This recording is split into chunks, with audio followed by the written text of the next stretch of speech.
তামিমের একটা স্টেটমেন্ট দেওয়া প্রয়োজন ছিল, because there was a confusion. উনি হঠাৎ করেই ছেড়ে দিবেন, এতটাই বোকা উনি এবং এতটাই ইমোশনাল উনি কোনোদিন কোন রকমের বেফাস কথা কাউকে বলেননি। বাট সাকিব কেন প্লেয়ার নেওয়া হয় নাই সেটার ব্যাপারে স্টেটমেন্ট দিলেন। 90% সময় উনি তামিমের কুৎসা গিয়ে বিভিন্ন ইস্যুতে এবং খুব তুচ্ছ তাচ্ছিল্য করে একটা পক্ষ বাংলাদেশের ক্রিকেট অঙ্গনের সামগ্রিক। এদিকে সাকিবের ইনজুরির খবরে সামাজিক যোগাযোগ মাধ্যমে এ নিয়ে নানা আলোচনা সমালোচনার জবাব দিলেন মাশরাফি বিন মুর্তজা। আসসালামু আলাইকুম সুপ্রিয় দর্শক বন্ধুরা, অবশেষে সাকিব তামিমের দ্বন্দ্বের পর এবার সাকিব তামিমদের সাপোর্টারদের মধ্যে ব্যাপক দ্বন্দ্ব লেগে গিয়েছে।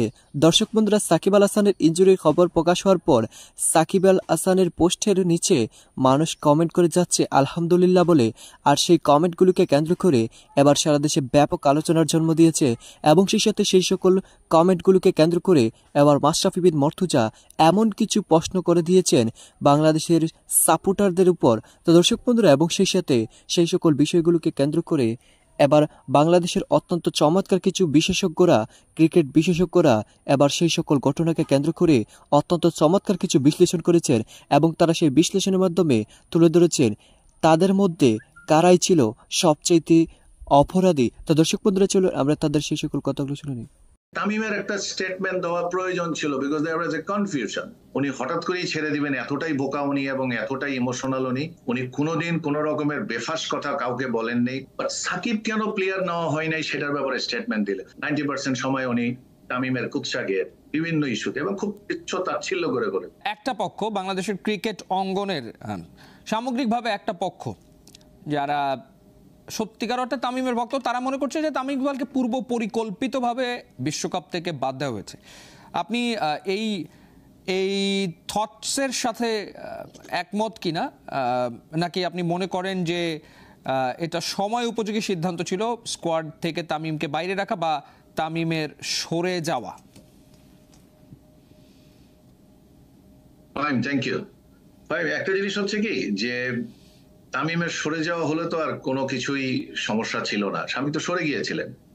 We brought him in. কিভাবে? তার প্রয়োজন আছে বলে মাননীয় প্রধানমন্ত্রী তাকে বলেছে, and he came back. Because তামিমের যে সরে যাওয়াটা ছিল সেটাও কিন্তু একটা ঘটনাবহুল যাওয়ার কারণ, এবং এটা কিন্তু আজকের শুরু না। আমরা যদি ক্রনোলজি অফ ইভেন্টস দেখি, এই তামিমের উপরে প্রেশার বহুত দিন থেকে চলছে যে হি হ্যাজ টু লিভ।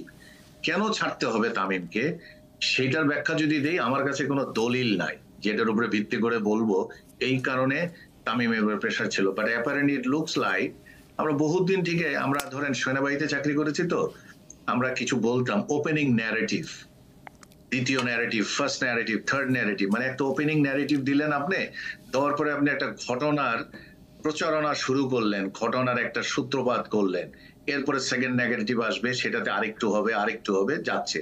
আমার কাছে মনে হয়েছে তামিম যখন ছেড়েছে, আপনি কি মনে করতে চান যে তামিম যে 17-18 বছর ধরে এই 10-12 হাজারের রানের মালিক এবং টপ লেভেলে খেলেছেন, উনি হঠাৎ করেই ছেড়ে দিবেন, এতটাই বোকা উনি এবং এতটাই ইমোশনাল উনি?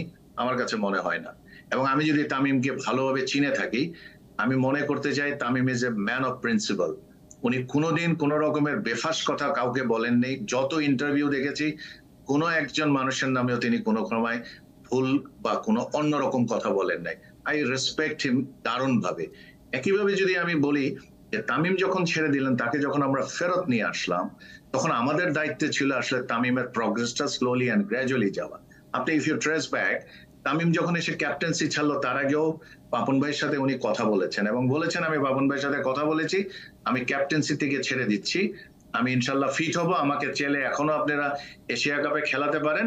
বাট পাপন ভাই মনে করেন যে আমরা এটা না খেললে ভালো, আমি একটু রেস্ট পেলাম, রিকভার করলাম, রিফিট হলাম, then I should be ready for the world cup. এবং সেই অনুযায়ী বেলিম এখানে আছে, ফাইম ভাই আছেন, সবাই জানেন যে কোনো একটা প্লেয়ারকে ফিটনেস প্রসেস দিয়ে যেতে হয় before he is taken to the team, একটা বেয়ার মিনিমাম। এবং সেটা কিন্তু মাশরাফিও দিয়ে 2019-এর ওয়ার্ল্ড কাপে গেছেন, আমরা কিন্তু জানি ওনার পায়ে বড় ইনজুরি ছিল, তারপরেও কিন্তু উনি ফিটনেস উতরে গেছেন। এখন আপনি যদি বলেন 100% ফিট আপনি কিনা, এটা কোনোদিনই আপনি কোনো প্লেয়ার বলতে পারবেন না। আমরাও একটা ছোটখাটো লেভেল, যে কোনো লেভেলেই খেলেছি, সেই লেভেলেও কোনোদিন আমরা বলতে পারবো না যে we were 100% fit in the world. আপনি কোনোদিনই বলতে পারবেন, এরকম বহুত স্টেটমেন্ট বড় বড় প্লেয়ারের আছে। এখন যদি তামিম 3টা ম্যাচের জন্য নিউজিল্যান্ডের জন্য খেললেন, দুইটা একটাতে ফিল্ডিং করলেন, ব্যাটিং এর সুযোগ পেলেন না বৃষ্টির জন্য, পরেরটা ফিল্ডিং ব্যাটিং করলেন। আমার কাছে কখনো তো মনে হয় না উনি একটু কষ্টে আছেন বা ওনার অ্যাক্টিভিটিসে মনে হচ্ছে হি ইজ ইনজোর্ড। তো ফাহিম ভাই যেটা বলছিলেন যে এইটার ইনজুরিটা একটু ডিফারেন্ট, এবং উনি কখনোই বলে নাই যে আমার এই দুর্বলতাটা নাই। উনি বলেছে আমার এটা আছে, এটা যে কোনো সময় ক্লিক করতে পারে। আজকেও তো সাকিব আল হাসান ইনজোর্ড, হি ক্যানট প্লে, উনি অ্যাঙ্কেলে ব্যথা পেয়েছেন। এটা anything can happen to anybody. But এর মানে কি সাকিবকে আমরা টিম থেকে বাদ দিয়ে দিব? No, Shakib is an asset, সাকিবকে আমার টিমে রাখবো। তামিম ইজ অ্যান অ্যাসেট, তামিমকে আমাদের টিমে রাখা উচিত ছিল। এখন এটা যদি দোষারোপ খুঁজতে যাই আমরা, কে এটা করেছেন, কেন করেছেন, যুক্তি কোথায়, আসলে এটা করাই উচিত না আমাদের। সাকিব আল হাসান কেন টি স্পোর্টস এর স্টেটমেন্ট দিয়েছেন আমার একদমই বোধগম্য না, এবং আমার খুবই মনে হয়েছে এটা একটা সময় উপযোগী ভুল জিনিস উনি করেছেন, সময় উপযোগী ছিল না। উনি ওয়ার্ল্ড কাপ নিয়ে কথা বলতে পারতেন, বিশ্বের অন্য টিম নিয়ে কথা বলতে পারতেন। ওনার এই 1 ঘন্টার ইন্টারভিউ 90% সময় উনি তামিমের কুৎসাকে বিভিন্ন ইস্যুতে এবং খুব তাচ্ছিল্য করে জাভেদ ওমর বেলিম অনেক বছর খেলেছেন, ওনারকে নিয়েও যদি আমি এখন তুচ্ছ চাচ্ছিল্য ভাবে কথা বলি, that is very insulting for a player of that grade. এবং এটা আমার কাছে খুব পীড়া দেয়, আমাকে খুব কষ্ট দিয়ে, এটা ওনার করা উচিত হয় না। একইভাবে ফাইম, আমি একটু শেষ করে দিই, একইভাবে তামিমকে যদি দেখেন, তামিমের একটা স্টেটমেন্ট দেওয়া প্রয়োজন ছিল, because there was a confusion. But Shakib কেন প্লেয়ার নেওয়া হয় নাই সেটার ব্যাপারে স্টেটমেন্ট দিলে, আজ পর্যন্ত আমরা বিসিবির কোনো স্টেটমেন্ট পাই নাই, আজ পর্যন্ত আমরা ক্রিকেট অপারেশনের কোনো ব্যাখ্যা পাই নাই। এই ঘোলাটে পরিস্থিতি তো বিসিবি করেছে, ওনারা তো সাইন করেছেন, ওনারা কেন ব্যাখ্যা দিলেন না? ওনারা ব্যাখ্যা দিলে এভরিথিং ইজ কিল্ড। আমরা সবাই চাচ্ছি আমাদের দলটা ভালো করুক, একটা প্লেয়ার দুইটা প্লেয়ার নিয়ে একটু কনফিউশন আমার আপনার যে কোনো কারো থাকতে পারে, but the team is absolutely alright. মাহমুদুল্লাহকে নিয়ে অনেক কথা বলেছি আমরা, Mahmudullah is taken to the team because their decision were wrong, but what missed, মাহমুদুল্লাহকে আমরা 6 মাস ক্রিকেট খেলতে দেই নাই। He could have been a better player in the world cup had we given him a chance. এই যে কতগুলো অযাচিত ঘটনা আমরা করেছি, এই যে কতগুলো হটকারিতা করেছি, আপনি যদি সবগুলোকে লিঙ্ক করেন, ইউ ফাইন্ড এ রিজন। 17 তারিখে সাকিব আল হাসান রিজাইন করেছিলেন কেন? ব্যাখ্যা দিচ্ছেন উনি হালকাভাবে খেলতে। উনি তাহলে দায়িত্ব নিয়েছিলেন কেন?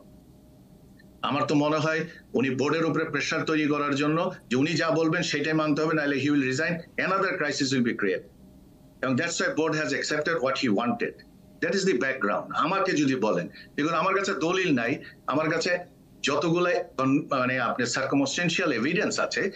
সাকিবের ইনজুরির পর থেকে সোশ্যাল মিডিয়ায় নানা রকম মন্তব্য হচ্ছে, তাতে বেশ চটেছেন মাশরাফি বিন মুর্তজা। তিনি লিখেছেন, সাকিবের ইনজুরি ছিল তাই আজ খেলতে পারেনি, দোয়া করি সে দ্রুত সুস্থ হয়ে উঠুক। কিন্তু অনেকেই দেখলাম লিখছেন বা বলছেন, তার যেহেতু ইনজুরি তাহলে কি সে খেলবে নাকি বসে থাকবে? আবার অনেকে লিখেছেন, তার যেহেতু ইনজুরি তাহলে দল থেকে তাকে বের করে দেওয়া উচিত। বৃহস্পতিবার অনুশীলনের সময় ফুটবল খেলতে গিয়ে পায়ে ব্যথা পেয়েছেন বাংলাদেশের অধিনায়ক সাকিব আল হাসান। এই কারণে শুক্রবার বিশ্বকাপের প্রথম ম্যাচ খেলতে পারেননি তিনি। মাশরাফি বলে গেলেন, এটা কোন ধরনের কথা? এটা কি অসুস্থতা? এ কোন প্রজন্ম দেখছি আমরা? কোন চিন্তা নিয়ে আমরা বড় হচ্ছি? মনে এত হিংসার চাষ করে তারা নিজেদের জীবনে আর কি অর্জন করবে? ভক্তদের দলকে সমর্থন দেওয়ার আহ্বান করেছেন সাবেক এই অধিনায়ক। এটা কি কোনো একজনের দল নাকি আমাদের দেশের দল? শুধু সাকিবই নয়, ওরা সবাই দেশের প্রতিনিধি। দর্শক বন্ধুরা, আপনারা হয়তো পুরো ভিডিওটি দেখে এবং তাদের এই সকল বিশ্লেষণগুলো শুনে অবশ্যই বুঝতে পেরেছেন, অবশেষে বাংলাদেশের ক্রিকেট প্রেমীদের মধ্যে ব্যাপক অস্থিরতার জন্ম দিয়েছে, এবং সেই সাথে সাকিব আল হাসানের ইনজুরির খবর প্রকাশ হওয়ার পর সকলে কমেন্টের নিচে আলহামদুলিল্লাহ বলে কিছু কমেন্ট করেছিল। আর সেই সকল বিষয় নিয়ে মাশরাফি বিন মুর্তজা এমন কিছু বার্তা দিয়েছেন। আসলে আমরা জাতি হিসাবে কতটা নির্লজ্জ সেটা হয়তো আমরাই জানি না, কারণ আমাদের একজন দেশের ক্রিকেটারের উপর এভাবে আলহামদুলিল্লাহ বলে অপমানিত করা আসলে কতটা দুঃখজনক। তো দর্শক বন্ধুরা, এবং সেই সাথে আপনারা এই সকল তথ্যগুলো জেনে